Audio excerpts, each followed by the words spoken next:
Comment est-ce que vous voyez le marché du travail dans votre secteur, en marketing dans votre secteur? Est-ce qu'on a besoin de faire beaucoup de stages pour y rentrer? Comment est-ce que ça fonctionne? Est-ce que ça recrute beaucoup? Oui, très bonne question. Déjà, ce qu'il faut savoir, c'est que le marché du jeu vidéo, c'est un des rares marchés dans le monde, peut-être justement avec le marché du luxe, qui en fait se porte très bien. On n'a pas eu trop de problèmes liés aux crises économiques qu'on peut connaître dans le monde.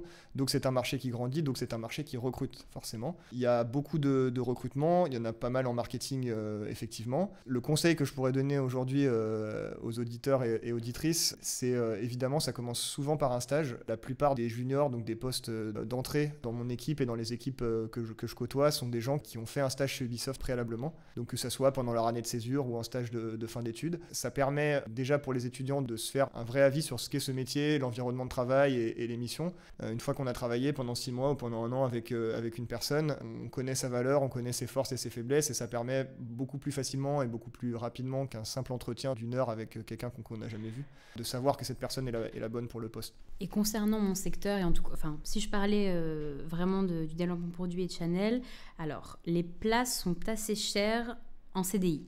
Là où en fait on a un problème un peu, en tout cas structurel pour ma part, que je considérerais comme un peu plus profond et aussi parlant de la société, c'est qu'il y a quand même beaucoup de contrats précaires dans le monde du luxe et de la mode. Moi, à titre d'exemple, je suis rentrée en stage. En fait, je suis passée par tous les contrats possibles chez Chanel avant de passer en CDI. Donc, j'ai fait du stage, j'ai fait de l'intérim, j'ai fait du CDD et ensuite je suis passée en CDI.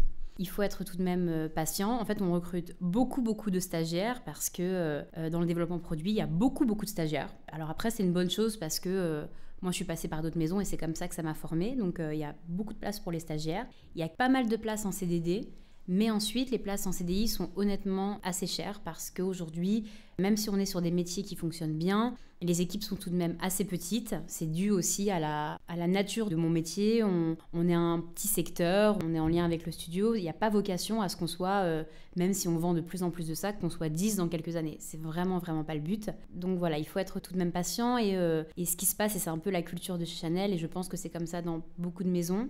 Moi, aujourd'hui, on me qualifie Chanel, on est beaucoup à l'être d'être des bébés Chanel parce qu'on est rentré en stage et on est pour l'instant par partie. Si ça se passe bien lorsqu'on arrive en stage, alors c'est aussi le point positif, c'est que lorsque ça se passe bien en stage, c'est très rare qu'on ne vous propose pas un CDD après. Le CDI, c'est un peu différent. Ce que nous dit Chanel, et pour le coup, on peut penser que c'est de la bien-pensante, mais c'est vrai, c'est que lorsqu'on est embauché en CDI, c'est pour faire vocation de faire carrière assez longtemps chez Chanel. Lorsqu'on est embauché chez Chanel, c'est un peu le Graal pour nous parce qu'on sait que normalement, si tout se passe bien, après bien sûr il peut se passer beaucoup de choses, ça nous permettra d'évoluer, on a vocation de bouger de métier et que les RH, comme on est quand même une boîte où on n'est pas si nombreux que ça, travaille vraiment sur les carrières de chacun. Donc, et comme je le disais tout à l'heure, il y a un système d'intérimaires, mais ça qui est propre au monde du luxe, c'est qu'en fait, on est dans un rythme de travail qui est assez cyclique et en dents de scie.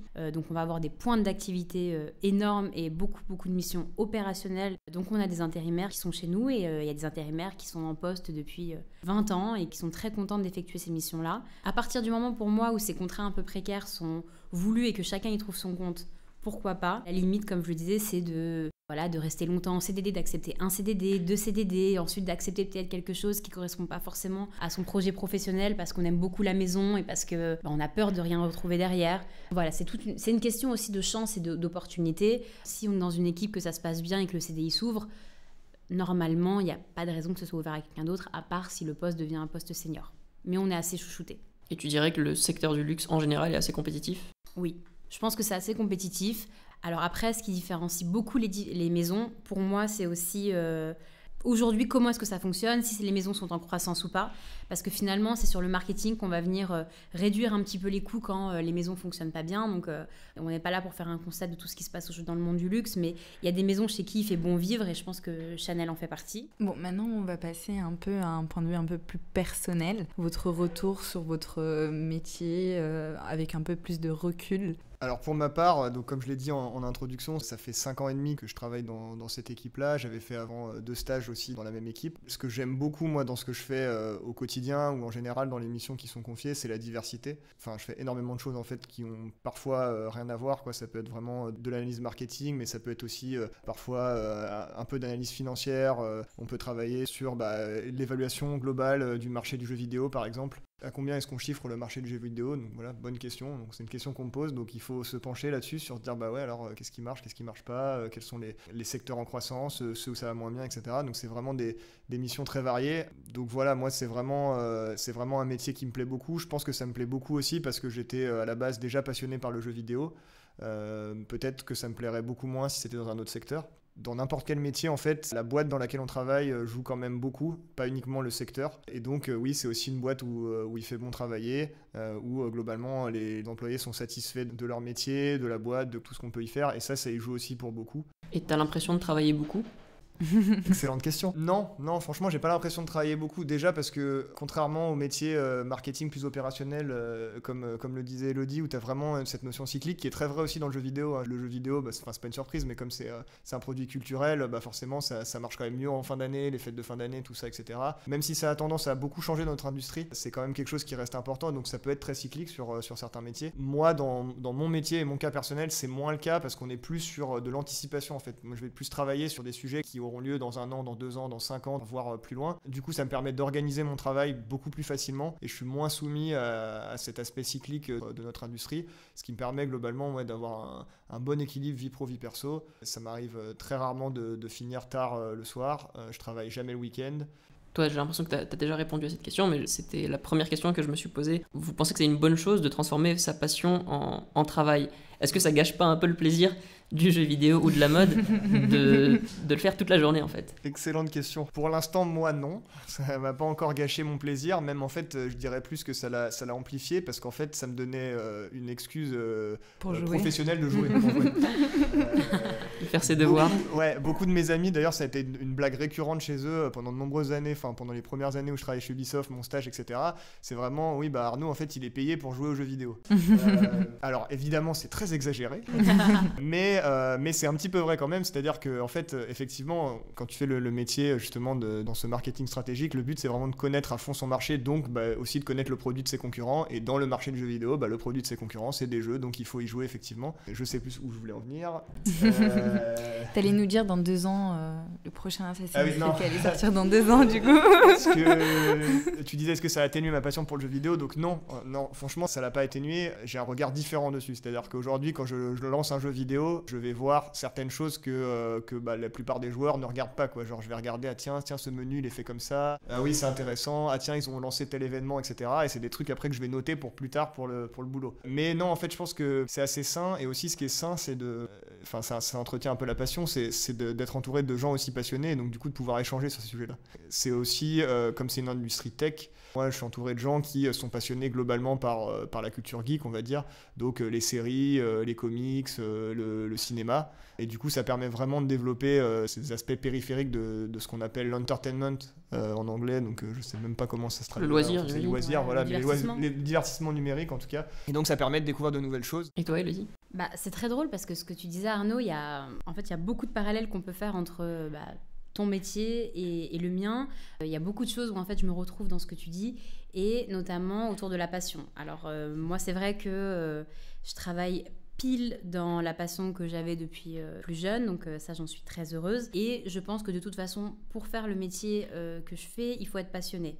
Pour travailler autant sur le produit, il faut aimer le produit. Pour travailler autant pour une maison de mode, il faut aimer la maison. T'as pas de collègues qui, eux, ne sont pas passionnés par... On n'en a pas. Et sinon, je pense que le quotidien est très difficile parce qu'on baigne dedans, on est constamment dans les produits.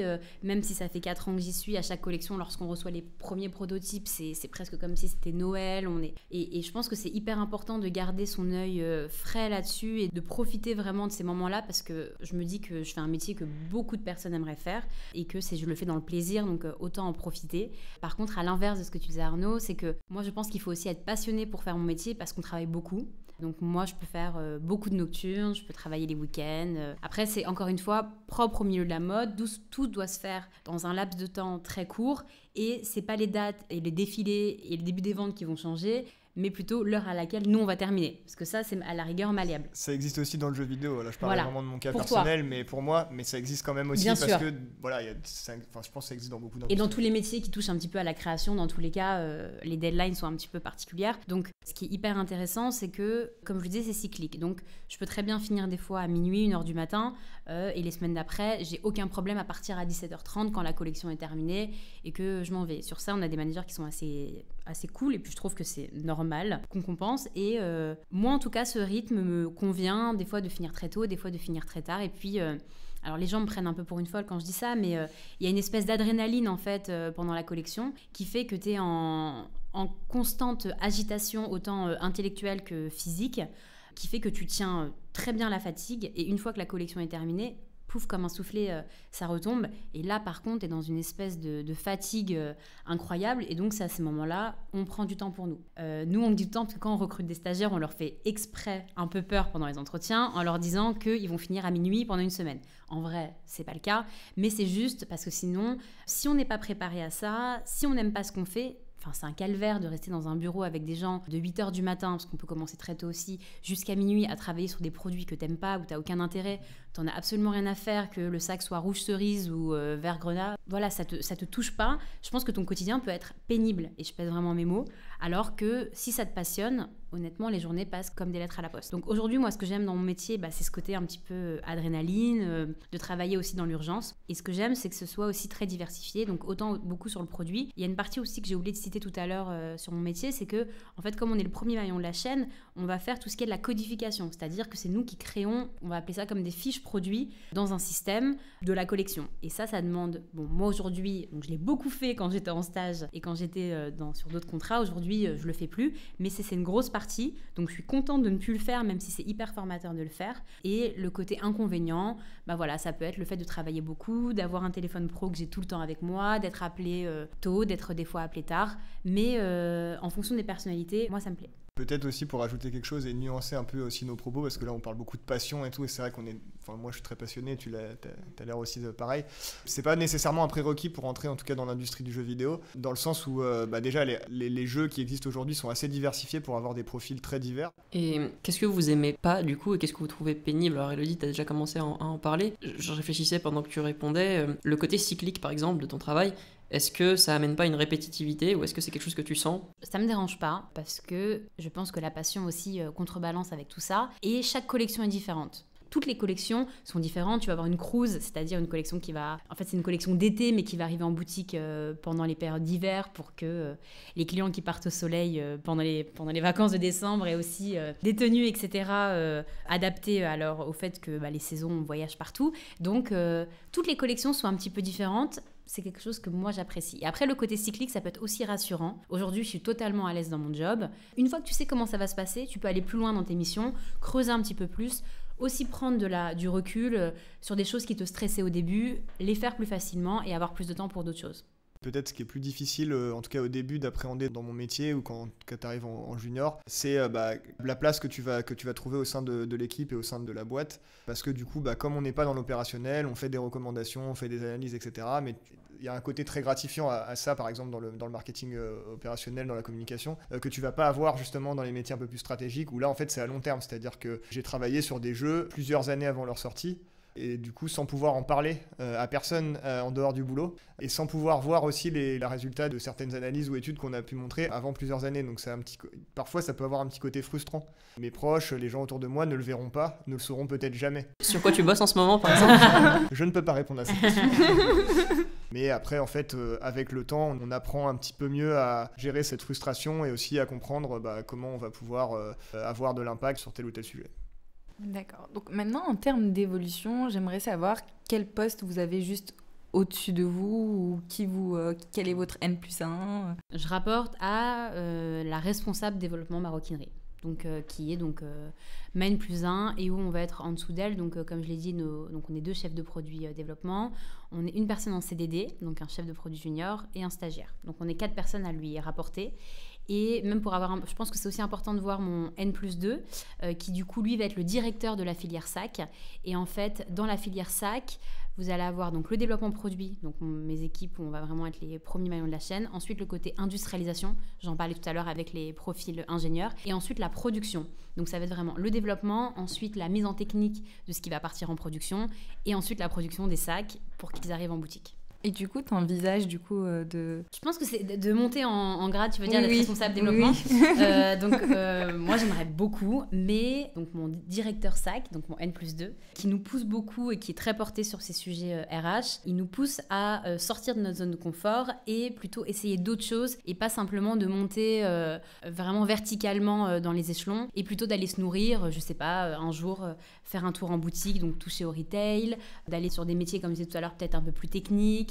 J'aimerais bien, mais je pense que ça arrivera pas tout de suite. Mais après être nourri par plusieurs choses, avoir vu d'autres métiers, pourquoi pas. Et c'est ce genre de trajectoire que les gens font en général ? En général, oui. Pour être transparente aussi, c'est qu'on arrive aussi à un choc un peu des cultures où en fait, tu vas avoir beaucoup de personnes qui sont sur leur poste depuis plusieurs années parce que c'était pas la même culture à l'époque de changer de poste tous les 2-3 ans. Et toi, Arnaud, du coup, les trajectoires un peu classiques dans ton métier ? Alors, je vais commencer par mon exemple personnel. Donc, j'ai commencé en stage. Ensuite, je suis passé junior analyste, analyste senior, manager. Donc, senior. En fait, moi, j'ai une évolution de carrière totalement verticale. Donc, dans la même équipe où j'ai simplement progressé au gré de mes expériences et des succès que je pouvais avoir. Donc, aujourd'hui, je suis manager. Je suis responsable d'un analyste junior qui donc travaille avec moi et d'une stagiaire. Je rapporte directement au directeur marketing stratégique, donc qui lui-même rapporte à la VP de mon département. Donc VP, c'est vice-présidente, tout simplement, qui elle-même rapporte directement au PDG de la boîte. Donc en fait, la position de mon département fait qu'on a une position assez proche du top management de l'entreprise, qui est du coup un des facteurs de motivation assez important. Pour les évolutions de carrière, chez Ubisoft, elles sont très nombreuses et elles sont facilitées, je dirais, par deux choses. La première, c'est que on est une entreprise internationale, donc il y a beaucoup de mouvements internationaux qui sont possibles. J'ai de nombreux collègues qui sont partis à Montréal, à Singapour, dans d'autres studios d'Ubisoft, en Suède aussi, par exemple. Donc il y a vraiment, pour les gens que ça peut intéresser, justement, d'avoir une mobilité internationale. C'est une entreprise qui favorise ça assez facilement, je dirais, après un certain nombre d'années d'expérience dans la boîte. L'autre facteur, c'est que là aussi, les managers encouragent pas mal à avoir une évolution horizontale, d'aller dans d'autres départements, de voir un peu ce qui se fait ailleurs, d'être confronté au métier de la production, à des métiers plus opérationnels en marketing ou autres. Et c'est des mouvements qui sont assez courants dans l'entreprise. On va pouvoir conclure avec une dernière question qui serait quel conseil, si vous deviez en donner un ou deux, à un lycéen aujourd'hui en terminale ou quelqu'un qui commence ses études et qui se pose encore des questions vis-à-vis de son orientation, quel conseil est-ce que vous pourriez lui donner s'il se pose la question de est-ce que ce métier-là est fait pour moi ou est-ce que ça peut m'intéresser ? Conseil numéro 1, je l'ai déjà dit, mais c'est pas grave déjà si tu sais pas ce que tu veux faire, c'est normal. Conseil numéro 2, si tu sens que le marketing et ce qu'on vient de raconter ça t'a intéressé, et c'est super parce que tu vas aussi là pouvoir choisir beaucoup d'options, donc école de commerce, Sciences Po, des universités. En gros, toutes les formes d'études supérieures proposent des études dans le marketing. Et troisième conseil, si le jeu vidéo ça t'intéresse, et c'est pareil, continue de travailler de jouer exactement. Continue de jouer, de t'intéresser à ce qui se passe dans cet univers-là, et en parallèle en fait des études, ça viendra assez naturellement. Il y a pas mal de stages qui sont disponibles dans les entreprises de jeux vidéo. Alors Ubisoft effectivement en France c'est la plus importante, mais il y en a d'autres quand même. Donc voilà, n'hésite pas à t'intéresser et surtout il n'y a pas de barrière à avoir. On va simplement juger sur les compétences et sur l'intérêt pour le jeu vidéo plutôt que sur je dirais n'importe quel format d'études. Pour les lycéens ou pour les étudiants, au début, on sait pas trop, on se met des barrières en disant ça, c'est pas pour moi. Et vraiment, en fait, ça, il faut essayer de travailler là-dessus pour dépasser ces choses-là parce qu'en fait, il faut y aller, il faut croire en son projet, il faut aller rencontrer des gens, passer des entretiens. Et alors, oui, on va envoyer 10, 20, 30, 40 lettres de motivation qui n'auront pas de réponse, mais peut-être qu'on aura cet entretien qui fera qu'après, du coup, la suite de sa vie, de sa carrière va complètement changer. Donc, voilà, faut pas se mettre de barrières.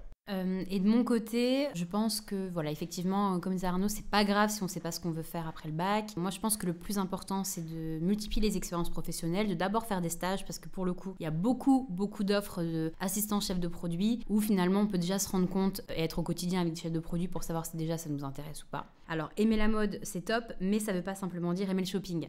C'est surtout, donc si vous aimez, que vous voulez vraiment travailler dans la mode, travaillez aussi, donc, alors comme pour le fait de jouer aux jeux vidéo, mais c'est pas seulement porter des sacs à main, c'est aussi regarder un petit peu ce qui sont dans la concurrence. Il y a tout un travail de savoir qui sont les directeurs artistiques, c'est un peu les chaises musicales, qui fait quoi, les grands groupes. Voilà, enfin, c'est des choses où il faut quand même s'y intéresser un petit peu et pas regarder que le côté commercial de la mode, parce que c'est top et on aime tout ça, et je mentirais de dire que je suis pas la première à l'apprécier, ça aussi fait partie intégrante dans mes choix, mais il faut prendre un petit peu de hauteur, et non pas que je dise qu'il faut intellectualiser tout, mais il y a entretenir une culture. Voilà, il y a une culture du monde du luxe et de la mode qui est quand même importante, et aussi de la concurrence. Regarder aussi ce qui se fait sur les défilés, de pas simplement regarder les marques qu'on aime bien, ça c'est hyper important, parce que il y a des marques qui fonctionnent très bien, on va dire ah non moi je déteste, je porterai jamais ça. Très bien, mais il faut savoir ce qu'ils font. Et dernier conseil que je pourrais donner, c'est si vous ne faites pas des stages en tant qu'assistante chef de produit, etc., même plus jeune, n'hésitez pas à accumuler les expériences dans les boutiques. Nous, c'est des choses qu'on regarde vraiment lorsqu'on cherche des stagiaires, des gens qui ont fait même des stages un peu de découverte d'1 mois, 2 mois dans des boutiques pendant les vacances, qui étaient au contact avec les clients, qui ont déjà eu aussi les produits dans les mains, qui connaissent déjà la culture de l'entreprise. C'est hyper important et c'est hyper valorisant. Bon, moi, à titre personnel, je regarde pas forcément les études lorsque je recrute, ça va vraiment être aussi au feeling, travailler votre éloquence, travailler votre chat en général, c'est aussi quelque chose le feeling, des choses qui passent bien, le relationnel, c'est aussi très important, que vous fassiez du marketing ou pas. De toute façon, ce sera toujours un plus dans votre vie d'être à l'aise à l'oral, de bien savoir vous exprimer, et si vous êtes en plus de ça passionné, vous avez tout gagné. Très intéressant ce que tu dis, parce qu'en fait, je pense que c'est bien de choisir des études, d'avoir un diplôme, etc. C'est très important, c'est essentiel. Mais d'avoir des projets personnels à côté, de s'intéresser à quelque chose d'autre à côté et de mettre ça en valeur en fait au moment des entretiens, dans les lettres de motivation, etc. C'est vraiment ce qui fait votre différence. Parce que des études dans le marketing, on l'a dit, c'est très large. Et donc des étudiants et des étudiantes en marketing, il y en a des centaines de milliers en France et il y en a des millions dans le monde. Donc ce qui va faire votre différence, c'est vos projets personnels. Donc mettez en avant tout ce que vous avez pu faire à côté, que ce soit associatif, sportif, un intérêt personnel pour quelque chose, artistique ou n'importe quoi. C'est aussi ça qui permet de sortir un peu du lot. Et dernier conseil pratico-pratique, si vous voulez travailler sur les cuirs, apprenez l'italien.